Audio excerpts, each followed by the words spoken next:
Olá, sou o professor Humberto Cunha Filho, da Universidade de Fortaleza, precisamente dos programas de mestrado e doutorado, e também sou advogado da União e autor deste livro Teoria dos Direitos Culturais, Fundamentos e Finalidades.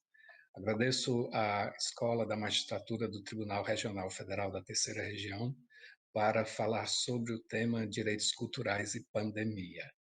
A minha proposta não é de analisar um acórdão ou uma sentença, mas de falar algo a respeito do texto, do contexto e do subtexto do artigo 215 da Constituição Federal Brasileira, que é o artigo inaugural da seção sobre a cultura na nossa Constituição, como todos nós sabemos.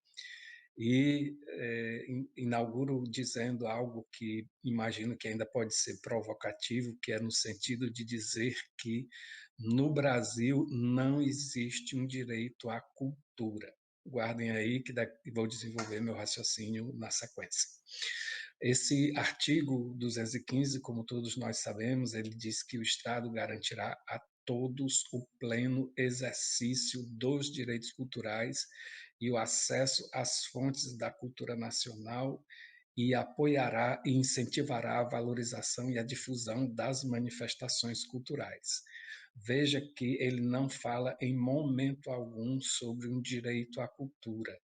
E se a gente percorrer a Constituição em toda a sua extensão, em toda a sua grande extensão, como nós sabemos, não encontraremos um direito à cultura. Se, por exemplo, percorrermos o artigo 6º da nossa Constituição, veremos que nele está dito que são direitos sociais a educação, a saúde, a alimentação, o trabalho, a moradia, o transporte, o lazer, a segurança, a previdência social, a proteção à maternidade e à infância, a assistência aos desamparados, na forma dela da Constituição.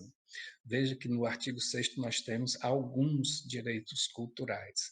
E por que que a Constituição não assegura um direito à cultura? Porque ela, tendo sido feita nessa parte cultural a partir de uma premissa antropológica, de uma premissa sociológica, entende que a cultura é infraestrutural, que ela é inexorável ao ser humano, é um órgão que existe independentemente da criação humana, é até por assim dizer, natural à existência humana em termos de convivência social, ou seja, o elemento de bilateralidade é sempre presente, mas a cultura ela é existente no momento em que duas pessoas se relacionam.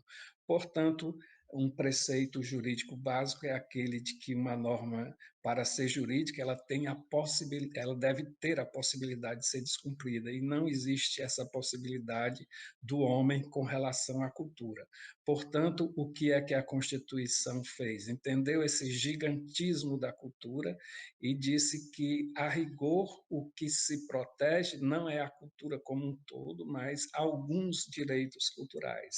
É por isso que a Constituição diz que o Estado garantirá a todos o pleno exercício dos direitos culturais. Então, é necessário que haja a especificação desses direitos culturais para que ele seja protegido. E a Constituição, nesse sentido, é apenas uma reprodutora de um documento 40 anos mais velho do que ela, que é a Declaração Universal dos Direitos Humanos, em cujo o primeiro item do artigo 27 vai no mesmo sentido de não afirmar um direito à cultura, mas o de dizer que toda pessoa tem o direito de tomar parte livremente da vida cultural da comunidade. E acrescenta, tal qual a nossa Constituição também faz uns acréscimos, diz, por exemplo, a declaração, na continuidade desse seu texto, que essa ideia de tomar parte livremente na cultural da comunidade é acompanhada das prerrogativas de fruir das artes, de participar do progresso científico e dos benefícios que resultam deste, né? Então, a nossa Constituição, a rigor, garante os direitos culturais. E quais são esses direitos culturais? Aí é uma investigação que merece aprofundamento, mas que eu sintetizo em 3 grandes blocos. Os direitos culturais são aqueles concernentes às artes, às memórias coletivas e aos fluxos de saberes. E, nesse sentido, de perceber esses grandes núcleos dos direitos culturais e de fixar que não temos um direito à cultura, mas direitos culturais propriamente dito, eu devo falar agora um pouco para cumprir o objetivo da gravação desses vídeos de situar esses direitos culturais no ambiente dessa pandemia que nós vivenciamos atualmente. A situação dos direitos culturais é uma situação muito ambígua e decorre da própria multiplicidade de configuração desses direitos. Se pegarmos os 3 blocos a partir dos quais eu tento organizar o raciocínio para identificar esses direitos, nós vamos perceber essa ambiguidade muito fortemente, por exemplo, quando nos referimos às artes. Então, todos agora comungam que esses confinamentos aos quais ficamos submetidos, eles seriam terrivelmente insuportáveis se não tivéssemos a possibilidade de acessar a elementos artísticos, segundo o nosso gosto, segundo aquilo que nos preparamos. E por isso houve uma grande demanda por consumo cultural. Mas aí é onde vem a ambiguidade, né? Essa demanda, ela é suprida pela indústria cultural. E, por outro lado, apesar dessa demanda, nós tivemos um grande sufocamento, não criminoso, mas assim, em face da própria circunstância, na produção artística. Até mesmo a indústria cultural foi sufocada, os estúdios profissionais passaram a não ter a possibilidade de gravar, né? Os shows ficaram proibidos e aqueles artistas que são da cultura popular, do dia a dia, que estão nas praças, que estão ofertando os seus conteúdos nos circos, etc., nos teatros, não puderam atuar, e por isso se diz que o campo das artes foi um dos primeiros a ser afetados e será um dos últimos a se restabelecerem em termos de normalidade. O campo das memórias coletivas também ambiguidades imensas, né? No sentido de, se observarmos essa questão presencial, eles foram terrivelmente afetados. Então, sítios antropológicos, sítios arqueológicos, grandes praças de visitação no mundo todo, Machu Picchu, Coliseu, Cristo Redentor, todos esses elementos da memória coletiva em espaço público e até mesmo nos museus ficaram fechados, com uma terrível situação que já se agravando, uma terrível situação que já era vivenciada a partir da terrível simbologia do incêndio no Museu Nacional do Brasil.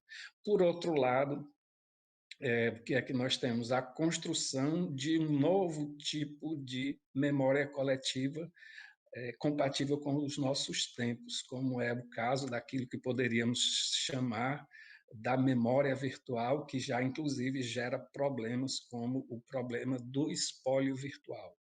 E no que concerne ao fluxo de saberes, a ida e vinda de saberes, segundo as regras constitucionais, não estamos falando aqui de todo o fluxo de saber, porque há fluxos de saberes que não correspondem a um direito cultural, como, por exemplo, as notícias falsas ou fake news.